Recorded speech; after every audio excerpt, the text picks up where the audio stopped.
Hi friends, ನಾನು ನಿಮ್ಮ Nishchitha. Welcome back to my channel. ಇವತ್ತಿನ ರೆಸಿಪಿ ಒಳಗೆ ಕೆಂಪು ಮೆಣಸಿನ್ಕಾಯ್ದು ಕರಿಂಡಿ ಹೆಂಗೆ ಮಾಡೋದು ಅಂತ ಹೇಳಿ ತೋರಿಸಾತೀನಿ. ನಾನು 2 ಚಾನಲ್ ಅದಾವು. ಒಂದು ನಿಶ್ಚಿತಾ MS ಲಾಗ್ ಚಾನಲ್, ಇನ್ನೊಂದು ನಿಶ್ಚಿತಾ MS ತಿನಿಸು ಕಟ್ಟೆ ಚಾನಲ್. 2 ಚಾನಲ್ನು ಸಬ್ಸ್ಕ್ರೈಬ್ ಮಾಡ್ಕೊಂಡ ವೀಡಿಯೋಸ್ನ ನೋಡಿರಿ, ಶೇರ್ ಮಾಡಿರಿ, ಲೈಕ್ ಮಾಡಿರಿ. ಬರ್ರಿ ವಿಡಿಯೋನ ಸ್ಟಾರ್ಟ್ ಮಾಡೋಣಂತ. ಫಸ್ಟಿಗೆ ನಾನು ಒಂದು ಮಿಕ್ಸಿ ಜಾರಿಗೆ ಒಂದು 1/2 ಕಿಲೋದಷ್ಟು ಹಣ್ಣು ಮೆಣಸಿನ್ಕಾಯಿನ ತೆಗೆದು ಒಂದು ಮೆಣಸಿನ್ಕಾಯಿನಾಗ 2 ಮೆಣಸಿನ್ಕಾಯಿ ಆಗುವಷ್ಟು ಕಟ್ ಮಾಡಿ ಇಟ್ಕೊಂಡಿನಿ. ಮತ್ತು ಅದ್ರದ್ದು ಬೀಜನೂ ಎಲ್ಲನೂ ಸೇರಿಸ್ಕೊರಿ. ನೆಕ್ಸ್ಟ್ ಈಗ 1 ಚಮಚದಷ್ಟು ಅಗಸಿ ಹಾಕ್ಕೊಳತ್ತೀನಿ. ಅದಾದಮೇಲೆ ಇದಕ್ಕೆ ರುಚಿಗೆ ಎಷ್ಟು ಬೇಕೋ ಅಷ್ಟು ಉಪ್ಪನ್ನು ಸೇರಿಸ್ಕೊಂಡೀನಿ. ನೆಕ್ಸ್ಟ್ ಈಗ 2 ಚಮಚದಷ್ಟು ಸಾಸಿವೆನ ಹಾಕ್ಕೊಂಡಿನಿ. ಈಗ ಇದಕ್ಕೆ ನೀರು ಸೇರಿಸಿ ಇದನ್ನು ಕಂಪ್ಲೀಟ್ ಸಣ್ಣಗೆ ಅಂದರೆ ನುಣ್ಣಗೆ ನಾವು ಮಿಕ್ಸಿ ಮಾಡ್ಕೊಂಡು ಬರೋಣಂತ. ನೀರು ಎಷ್ಟು ಬೇಕೋ ಅಷ್ಟು ಸೇರಿಸಿ, ಏನೂ ಪ್ರಾಬ್ಲಮ್ ಇಲ್ಲ. ನಾ ಇಲ್ಲೇ ಒಂದು ಅರ್ಧ ಗ್ಲಾಸ್ನಷ್ಟು ನೀರು ಸೇರಿಸಿ ಇದನ್ನು ನುಣ್ಣಗೆ ಮಿಕ್ಸಿ ಮಾಡ್ಕೊಂಡು ಬಂದೇನಂತ. ನೋಡ್ರಿ ಇಲ್ಲೇ ಯಾವ ಥರ ಆಗೈತಿ ಅಂಥೇಳಿ ಈ ಕನ್ಸಿಸ್ಟೆನ್ಸಿಗೆ ಇದನ್ನು ಚಲೋತ್ನಂಗೆ ಮಿಕ್ಸಿ ಮಾಡ್ಕೊಂಡೇನು ನಾನು. ಬರೀ ಇದನ್ನು ಒಂದು ಬುಟ್ಟಿಗೆ ನಾವು ತಕ್ಕೊಳ್ಳೋಣಂತ. ಸೊ ನೋಡ್ರಿ, ರುಬ್ಬಿರೋದನ್ನೆಲ್ಲ ಒಂದು ಬುಟ್ಟಿಗೆ ತಕ್ಕೊಳತ್ತೀನಿ. ಇದು ಈ ಕನ್ಸಿಸ್ಟೆನ್ಸಿ ಅಂದರೆ ಥಿಕ್ ಕನ್ಸಿಸ್ಟೆನ್ಸಿ ಐತಿ. ನೆಕ್ಸ್ಟ್ ಈಗ ನಾವು ಇದಕ್ಕೆ ನೀರು ಸೇರಿಸಿ ಇದನ್ನು ಕಂಪ್ಲೀಟಾಗಿ ಒಂದು ತಿಳಿ ಸಾರಿನ ಹದಕ್ಕೆ ಬರುವಂಗೆ ನೀರು ಹಾಕ್ಕೊಂಡು ಕಲಿಸ್ಕೊಳ್ಳೋಣಂತ. ಸ್ವಲ್ಪ ಜಾಸ್ತಿನ ನೀರು ಹಾಕ್ರಿ. ಅದು ಆಮೇಲೆ ಬಿಸಿಲಿಗೆ ಎಲ್ಲ ಸುಟ್ಟು ಮತ್ತು ವಾಪಸ್ ಇದು ಥಿಕ್ ಕನ್ಸಿಸ್ಟೆನ್ಸಿಗೆ ಬರಬೇಕು. ಸೊ ನೋಡ್ರಿ ಇಲ್ಲೇ ಈಗ ಗಟ್ಟಿ ಐತಿ. ಇನ್ನೊಂದು ಚೂರ ನಾನು ಇದಕ್ಕೆ ನೀರು ಹಾಕ್ಕೊಂಡು ಫುಲ್ ನೀರಾಗಿ ಮಾಡ್ಕೋತೇನಂತೀಗ ಇದನ್ನು.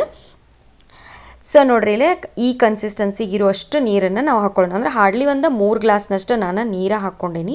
ನೆಕ್ಸ್ಟ್ ಈಗ ಇದನ್ನು ನಾವು ಕಂಪ್ಲೀಟ್ ಬಿಸಿಲೊಳಗಿಟ್ಟು ನೀರು ಏನೈತಲ್ಲ ಅದಷ್ಟು ಹೋಗಿ ಗಟ್ಟಿಯಾಗೋ ಮಟ್ಟ ಇದನ್ನು ಬಿಸಿಲಿನಾಗ ಇಟ್ಕೋಬೇಕು. ಸೊ ಮೇಲೆ ಒಂದು ಕಾಟನ್ ಅರ್ಬಿನ ಕಟ್ಟಿ ಒಂದು 8 ರಿಂದ 9 ದಿನ ನಾನು ಇದನ್ನು ಕಂಪ್ಲೀಟ್ ಡೇ ಟೈಮ್ ಬಿಸಿಲಾಗ ಇಡ್ತೀನಿ. ಈವ್ನಿಂಗ್ ಟೈಮು ಒಳಗೆ ತೊಗೊಂಡು ಬರ್ತೀನಿ. ಸೊ ನೀರು ಅಷ್ಟು ಸುಟ್ಟು ಬಿಸಿಲಿಗೆ ಸುಟ್ಟು ಕಂಪ್ಲೀಟ್ ಗಟ್ಟಿ ಚಟ್ನಿ ಹದಕ್ಕೆ ಬರಬೇಕು. ಅಲ್ಲಿ ಮಟ್ಟ ನಾವು ಇದನ್ನು ಬಿಸಿಲಿನಾಗ ಇಡಬೇಕು. 8 ದಿನ 9 ದಿನ ಏನು 10 ದಿನ ಆದ್ರೂ ಟೈಮ್ ತೊಗೋತೈತಿ. ಸೊ ಇದನ್ನು ಕಂಪ್ಲೀಟ್ ನೀರು ಆವಿ ಆಗೋ ಮಟ್ಟ ಬಿಸಿಲಿನಾಗ ಇಟ್ಟು ನಾನು ನಿಮ್ಗೆ ಸಿಗ್ತೇನಂತ. ಸೊ ನೋಡ್ರಿ ಇಲ್ಲೇ ಒಂದು 9 ದಿನ ಅಂದ್ರೆ ನಂದು ನೀರು ಕಂಪ್ಲೀಟ್ ಎಲ್ಲ ಡ್ರೈ ಆಗೈತಿ ಮತ್ತು ಈ ಥಿಕ್ ಕನ್ಸಿಸ್ಟೆನ್ಸಿಗೆ ಬಂದೈತಿ. ಈಗ ನಾನು ಇದಕ್ಕೆ ಏನು ಮಾಡ್ತೇನೆ ಅಂದ್ರೆ ಟೇಸ್ಟ್ ನೋಡಿ ಉಪ್ಪು ಎಷ್ಟು ಬೇಕೋ ಅಷ್ಟು ಉಪ್ಪನ್ನು ಸೇರಿಸ್ಕೋತೇನಂತ. ಫಸ್ಟ್ ನಾನು ಇದನ್ನು ಒಂದು ಸಲ ಚಲೋತ್ನಂಗೆ ಮಿಕ್ಸ್ ಮಾಡ್ಕೋತೀನಿ.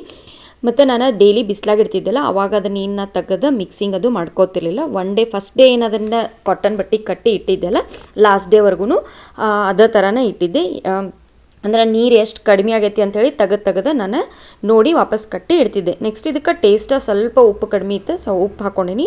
ನೆಕ್ಸ್ಟ್ ಈಗ ಇದಕ್ಕೆ ಒಂದು ಅರ್ಧ ಚಮಚದಷ್ಟು ನಾನು ಜೀರಿಗೆ ಪೌಡರನ್ನು ಹಾಕ್ಕೊಂಡು ಚಲೋತ್ನಂಗೆ ಮಿಕ್ಸ್ ಮಾಡಿಕೊಂಡು ಒಂದು ಗ್ಲಾಸಿನ ಡಬ್ಬಿ ಒಳಗೆ ಅಥವಾ ಗಾಜಿನ ಭರಣಿ ಒಳಗೆ ನೀವು ಹಾಕ್ಕೊಂಡು ಇಟ್ಕೊಂಡ್ರಿ ಅಂತಂದ್ರೆ 1 ವರ್ಷವರೆಗೂ ಏನೂ ಆಗಂಗಿಲ್ಲ. ಭಾರಿ ಮಸ್ತ್ ಅಂದ್ರೆ ಮಸ್ತ್ ಆಗಿರ್ತೈತೆ ನೋಡ್ರಿ. ಹುಳಿಯಾಗಿ ಚಟ್ಪಟ್ ಅಂತ ಹೇಳಿ ಭಾರಿ ಟೇಸ್ಟ್ ಅಂದರೆ ಟೇಸ್ಟ್ ಆಗಿರ್ತೈತಿ ಕರಿಂಡಿ.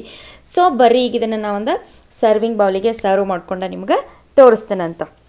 ಸೊ ಫ್ರೆಂಡ್ಸ್, ನಾನು ಮಾಡಿದಂಥ ಕೆಂಪು ಮೆಣಸಿನ್ಕಾಯಿ ಕರಿಂಡಿ ರೆಡಿ ಆಗೈತಿ ನೋಡ್ರಿ. ನೀವು ಮನೆ ಒಳಗೆ ಮಾಡಿರಿ. ಟೇಸ್ಟ್ ಹೆಂಗಿತ್ತಂತ ಹೇಳಿ ನಂಗೆ ಕಮೆಂಟ್ ಸೆಕ್ಷನ್ನಾಗ ತಿಳಿಸ್ರಿ. ನಾನು 2 ಚಾನಲ್ನು ಸಬ್ಸ್ಕ್ರೈಬ್ ಮಾಡ್ಕೊಂಡ ವೀಡಿಯೋಸ್ನ ನೋಡಿರಿ, ಶೇರ್ ಮಾಡಿರಿ, ಲೈಕ್ ಮಾಡಿರಿ. ನೀವು ನನ್ನ ವೀಡಿಯೋನ ಲೈಕ್ ಮಾಡೋದ್ರಿಂದ ನನ್ನ ವೀಡಿಯೋಸ ಭಾಳಷ್ಟು ಜನರ ಮಟ್ಟ ರೀಚ್ ಆಗ್ತಾವೆ ನೋಡ್ರಿ. ನನಗೆ ಸಪೋರ್ಟ್ ಮಾಡಿರಿ. Thank you.